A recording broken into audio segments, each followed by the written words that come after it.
Okay, let's have a look here. So we want to prove that matrices of that form as a group under matrix multiplication. I'm not sure to what extent they want us to go into details here. Like, for example,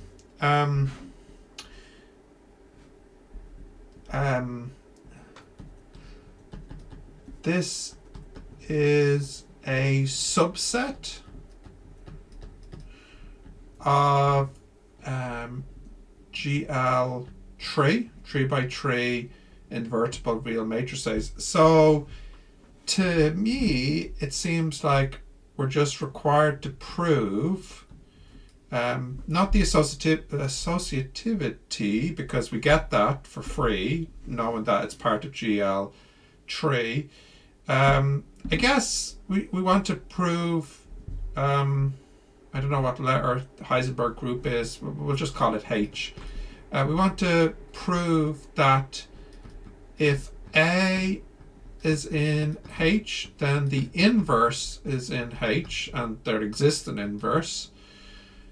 So invertibility is important.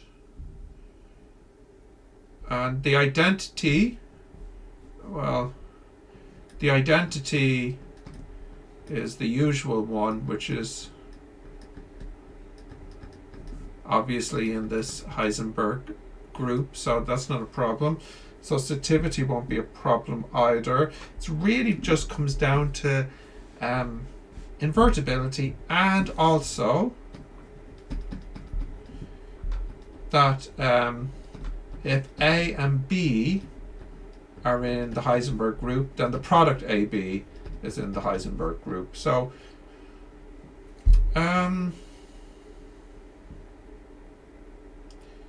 let's start with the invertibility, perhaps. So the determinant of 1xy 0 1 z 0 0 1, that would be equal to the determinant of, if I go with the bottom row, it'd be the determinant of 1zxy, I think, which would be y minus xz. Hope I did that right.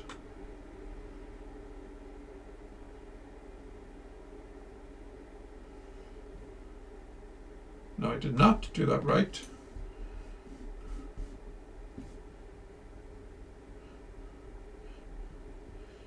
We're allowed to swap the rows around here for calculating the determinant.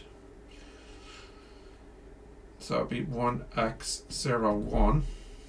So that would just be 1. So that's convenient. So I should have said calling this A. So A inverse, let's see what that is. 1 over the determinant. And then we'll have to transpose this. So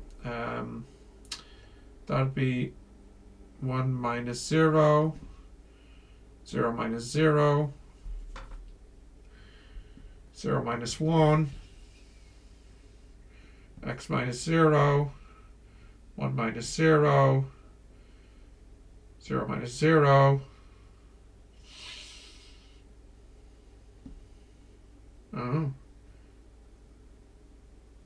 xz minus y,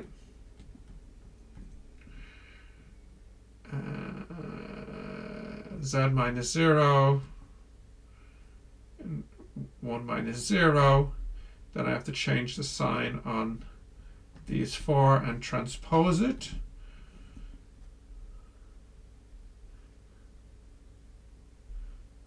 Oh no, that's not right. I made a mess of that. I made a mess of that. Okay, let's start over. Let's be super careful here. A equals 1xy 0 1z 0 0 1. Okay, so then A inverse would equal transpose. Okay, so that would be 1 minus 0. And then here, 0 minus 0. Okay, and then here, 0 minus 0. Okay, it's looking better. And then here, x minus 0. And then in the middle, 1 minus 0. And then at the end, 0 minus 0. And then at the bottom, xz minus y. And then z minus 0. And then 1 minus 0. Minus, minus, minus. So that's equal to 1, 0, 0. Don't really need the minus there. Minus x1, 0. And then xz minus y minus z1. Which is of the form 1, a number, 0, 1, this upper triangular matrix.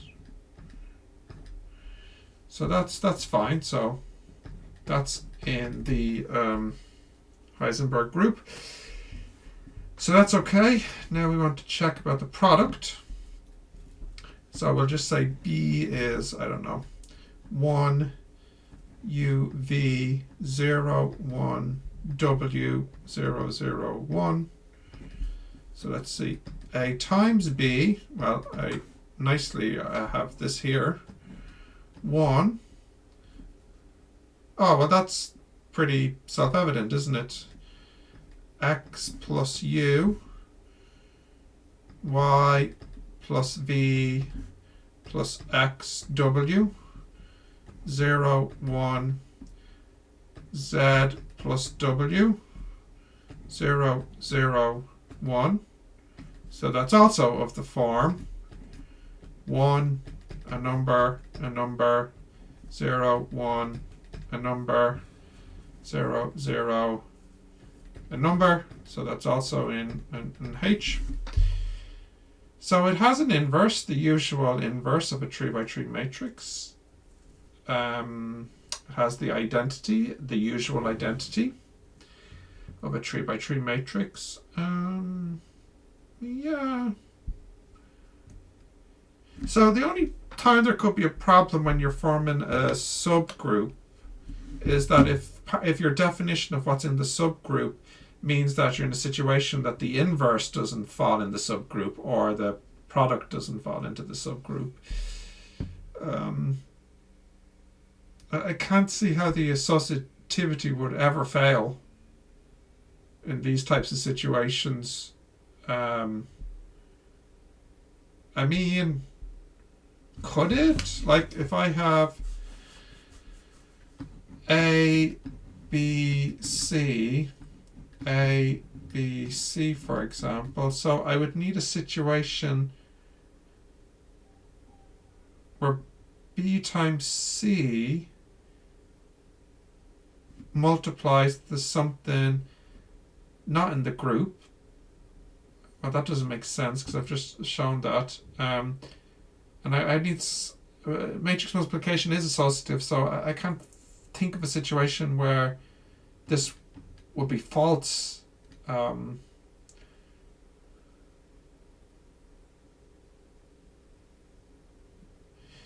only way this could be false in such situations is if this product here produces something not in the group, so it fails, but that can't be the case because we've just shown this is in the group. So I don't think there's any need to show the associativity.